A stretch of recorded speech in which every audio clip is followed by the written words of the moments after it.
आपको प्रोग्राम के शुरू में ये बताई दूं कि इंडिया अब कतर को भी वैसे ही एक्सपोज करेगा जैसे उसने कनाडा को किया। क्योंकि आपने देखा होगा कि कनाडा के साथ जब दोनों कंट्री एक दूसरे के आमने सामने आए तो जस्टिन ट्रूडो को भी कहना पड़ गया था कि फिफ्थ लार्जेस्ट इकोनॉमी और भारत का role due to the global south. Qatar का जो फैसला है वो कतर को ही एक्सपोज कर रहा है, क्योंकि भारतीय नौसेना के ये जवान, उनको इस तरीके की सजा, और सार्वजनिक भी नहीं किया गया है कि फैसला क्या था, क्या रखा गया, उसको कॉन्फिडेंशियल रखा गया है।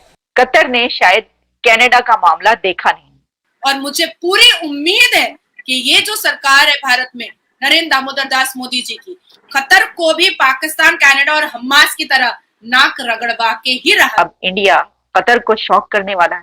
लेकिन मैं नहीं समझता कि इन्फोर्सेबल होगा।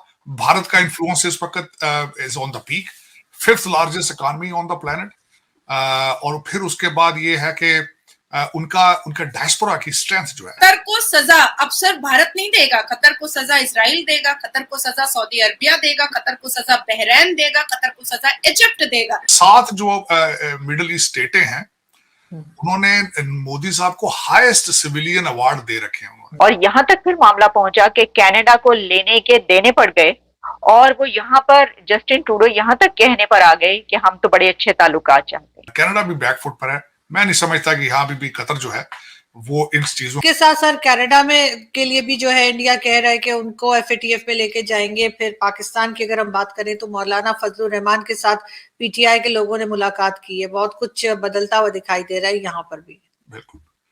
देखिए, कतर के अंदर 8 लोगों को जो नेवी ऑफिसर्स हैं, रिटायर्ड ऑफिसर, जो कि धारा ग्लोबल टेक्नोलॉजीज पे के लिए काम कर रहे थे, वहां पे कतरी उनके जो फोर्सेस थे उनको ट्रेन कर रहे थे, तरबियत कर रहे थे। उनके ऊपर इल्जाम है कि उन्होंने इटालियन सबमरीन है उसके लिए उससे वहां उसकी इंफॉर्मेशन जो है वो इजराइल को दी है। लेकिन बड़ी सवियर पनिशमेंट है, जो कि मेरे ख्याल में मिडिल ईस्ट और ये स्टेटें जो हैं वो एक्सरसाइज हमेशा करती, लेकिन फॉरेनर्स के लिए, अपने शहरियों के खिलाफ वो इतनी सख्त सजाएं नहीं देते। आपने देखा होगा कि इन सऊदी अरेबिया बिलखसूस पाकिस्तानी, बंगाली, नेपाली, इस तरह के लोगों को फांसियां भी देंगे, हाथ भी काटेंगे, सारा कुछ। लेकिन मैं समझता हूं कि जासूसी के एलिगेशन के ऊपर इतनी सख्त सजा देनी, मैं बहसीते स्टूडेंट ऑफ लॉ में ये बताना चाहता हूं कि सजा जब दी जाती है उसके कई एलिमेंट होते हैं कि जो इंफॉर्मेशन दी है इन्होंने उससे जानी नुकसान कितना हुआ है, किसी मुल्क को कितना नुकसान हुआ है, उसकी सजा की नौयत, इन सारे माली नुकसान हुआ है, रिप्यूट का नुकसान हुआ है, उसका तखमीना, ये सारी चीजें लगा के उसको किया जाता है। एक बहुत बड़ी खबर है इस वक्त जो इंटरनेशनल मीडिया उसको उठा रहा है काफी, लेकिन मैं नहीं समझता कि इन्फोर्सेबल होगा।